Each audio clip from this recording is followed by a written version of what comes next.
Sabino, nos últimos dias, você escreveu bastante sobre guerra também. E nós também, ontem, principalmente, fizemos um boletim praticamente especial sobre a guerra do Irã e Israel.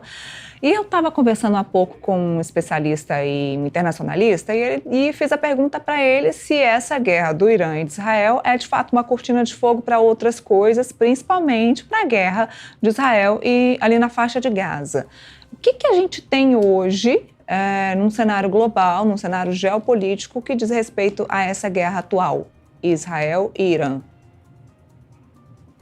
Bom, eu tenho uma posição muito clara, eu, Mário, como jornalista e como cidadão, tenho uma posição muito clara em relação a Israel. A Israel está sempre lutando uma guerra existencial, ou seja, como eles mesmos gostam de dizer, se qualquer outro país perde uma guerra, o país não deixa de existir. Se Israel perde uma guerra, Israel deixa de existir, porque todos os seus inimigos são pela eliminação do Estado judaico e dos próprios judeus no Oriente Médio, né?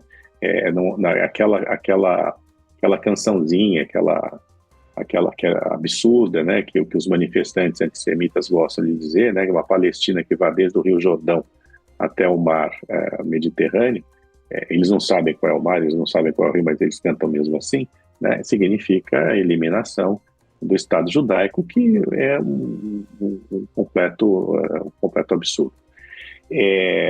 Israel não tinha outro caminho, entendeu? Independentemente de ser Netanyahu ou não ser Netanyahu, eu mesmo não acho Netanyahu um mal para Israel, né?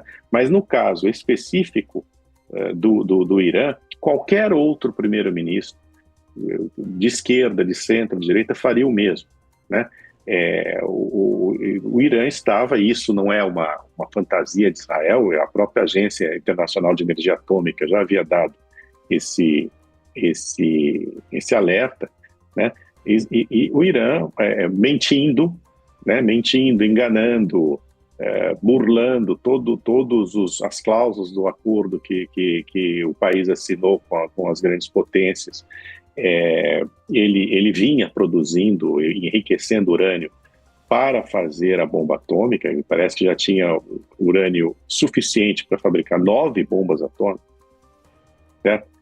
Israel, diante disso, não tinha outro caminho, porque lembremos que o Irã dos ayatollahs considera Israel o grande inimigo, volto a dizer, a ser eliminado do Oriente Médio. Então, assim, você não pode ter um regime que pretende te eliminar com bomba atômica, né? Israel tem a bomba atômica. Há muitos anos Israel tem a bomba atômica, embora não diga que tenha, né? No entanto, Israel é uma democracia e submetida a freios e contrapesos, né? Ao contrário de um regime teocrático, ditatorial como o Irã. Então, um ayatollah, ele pode se sentir muito livre para lançar uma bomba atômica em qualquer lugar do mundo, né, sem nenhum tipo de problema, assim como a Coreia do Norte. Então, se tratava de não deixar que o Irã se tornasse a Coreia do Norte do Oriente Médio, certo? Então, como disse o chanceler alemão na reunião do G7, Israel está fazendo o trabalho sujo, digamos assim, né, para todo mundo, porque não é da conveniência nem dos países do Oriente Médio, nem para os países árabes muçulmanos do Oriente Médio, nem para Israel, nem para o Ocidente, certo? Que você tenha um regime terrorista, como é o iraniano, né? E aqui o epíteto não é um epíteto arbitrário, ele financiava, patrocinava os grupos terroristas do Hamas, do Hezbollah, os Houthis no Iêmen, está por trás de vários atentados na Europa Ocidental, certo? Patrocinava grupos na Síria, né? Não é possível que você tenha um país com um arsenal atômico. Israel, veja, era natural também pelo desenrolar de tudo o que aconteceu depois do 7 de outubro, o massacre de 7 de outubro. Quer dizer, Israel ocupou Gaza praticamente, né? Ele dizimou o Hamas, depois dizimou o Hezbollah no Líbano, certo? Depois, com a queda do Assad na Síria, o Israel destruiu todo o arsenal possível antes que esse arsenal caísse ou na mão da Turquia ou na mão desse regime novo aí, que ninguém sabe exatamente se vai funcionar ou não, porque vamos lembrar que os novos governantes da Síria eram ligados à Al-Qaeda, né? Eram terroristas, né? Então, assim, é uma região muito instável, até eu acho até divertido dizer a guerra que Israel está movendo contra o Irã está desestabilizando a região. Gente, o Oriente Médio era tão instável quanto, né, como eu escrevi, quanto um borderline estressado, sem remédios, num sulk da Síria. Né? Nunca, onde é que tem... Desde quando o Oriente Médio foi estável? Estável, assim, estável é deixar, manter Israel recebendo foguete do Hamas, né, o tempo inteiro. Isso e o Irã fazendo o que quer, isso não é, né, estabilidade. Então, havia essa, quer dizer, o próximo passo de Israel, evidentemente, seria, como já houve esse ensaio geral no ano passado, seria atacar o Irã. Certo? O Israel, o plano de atacar o Irã, destruir as instalações nucleares do Irã, é antigo, não é novo, certo? Agora, foi precipitado pelo relatório da Agência Internacional de Energia Atômica, que mostrou que o Irã, como eu disse, estava se encaminhando para fabricar bombas atômicas, né? Israel, então, elimina o Hamas, elimina o Hezbollah. Com a queda do Assad na Síria, também ele destrói todo o sistema antiaéreo que havia ali, e com isso abre um enorme corredor aéreo para o Irã, certo? Então, houve uma preparação para isso, né, que foi precipitado, evidentemente. O conflito foi precipitado pelo relatório da Agência Internacional de Energia Atômica. Agora, havia uma preparação. Havia uma preparação mais antiga e houve o preparo para que a Força Aérea Israelense pudesse adentrar o espaço aéreo iraniano depois do 7 de outubro. Os caras são muito bons, né, militarmente. Sem dúvida, o Irã está diante do exército mais bem preparado que existe. Agora, você tem aí uma questão que é a seguinte: para destruir as instalações subterrâneas que estão em Fordow, né, que estão a 100 metros de profundidade no interior de uma montanha, né, onde há muitas centrífugas enriquecendo urânio, isso é um aspecto central do programa nuclear iraniano.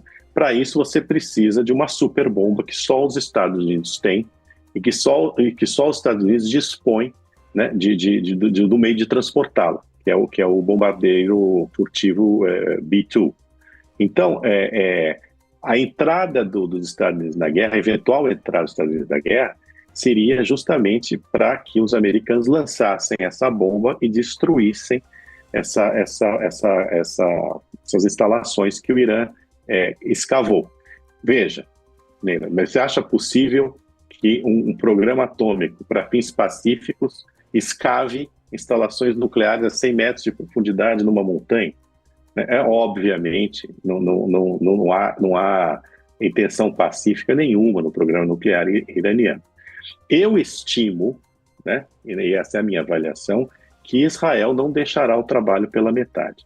E a posição do Trump, que era para fazer um novo acordo em que o Irã renunciaria de vez ao enriquecimento de urânio, o que, sinceramente, eu acho sempre foi improvável, né? O Trump, num primeiro momento, reticente, porque queria fazer um acordo com o Irã, diante do ataque israelense muito bem sucedido, o Trump repensou, obviamente, a sua posição, até porque ele ficou a reboque dos acontecimentos, né? E não acho improvável, né, que os Estados Unidos despejem essa superbomba sobre essas instalações nucleares de Fordow, para que termine de uma vez essa ameaça nuclear. O que está acontecendo é que, muito possivelmente, o regime iraniano se mostrou muito mais frágil do que se imaginava. Então, é possível, num primeiro momento, Israel não ambicionava derrubar o regime iraniano através do Israel, mas hoje isso já se torna possível. Eu não estou dizendo que isso ocorrerá, mas, evidentemente, do jeito que as coisas estão caminhando, né, porque Israel decapitou o comando militar, o repressivo, né, todo o aparato repressivo do Irã, né, e o próprio Netanyahu foi para a TV, aliás, para as redes sociais, exortar os iranianos a se revoltar. Evidentemente, os iranianos, a oposição iraniana, ela não vai se revoltar para ficar do lado de Israel, né, obedecendo a uma ordem externa. Isso também é uma posição complicada, mas, de qualquer maneira, as condições estão sendo criadas, certo, para que o regime iraniano possa cair. Né? Se vai cair, eu não sei. Agora, o que eu acho interessante, eu acho que seria um bem para a humanidade, né? Que o regime iraniano, repressor das minorias, repressor de mulheres, um regime terrorista, né? Caia. Ainda que seja substituído no primeiro momento por uma certa desorganização, né? Mas eu tendo a crer que o Irã é capaz de se levantar. Veja, não há, depois de 46 anos de regime opressor, é muito difícil que haja uma oposição bem estruturada, né? Mas ela pode se constituir, né? Há riscos, óbvio, mas nenhum risco é maior, a meu ver, do que o risco que o mundo e o Oriente Médio correm, Israel particularmente, com o regime dos ayatollahs. Ainda que esteja substituído por um regime militar, né, que haja uma certa confusão ali, como ocorreu no Iraque e tudo mais, veja, você tem hoje um regime que é o horror da Terra, né, num país de quase 100 milhões de habitantes, né, que tem o tamanho, sei lá, do Amazonas. É um país importante, riquíssimo em petróleo, o país tem uma tradição cultural, né, enorme, né, com grande influência na regional, né. Então você não pode ter, não é possível mais você ter um regime medieval, terrorista, dando as cartas no Oriente Médio, né. Temos aí uma grande oportunidade de derrubar o regime iraniano, né? Tentar substituir isso por um regime mais razoável, né? Veja, democracia no Oriente Médio, a única democracia no Oriente Médio é Israel, e, a meu ver, será a única democracia para sempre, porque ali o Conselho de Democracia não existe, mas entre você ter um regime duro, né, autoritário, e um regime que é duro, autoritário e medieval, ao ponto que chegou o Irã, né, evidentemente me parece que a primeira opção é melhor do que a segunda, né? E seguimos acompanhando. Vamos ver como serão os próximos dias de guerra, se Israel de fato vai conseguir alcançar o seu objetivo.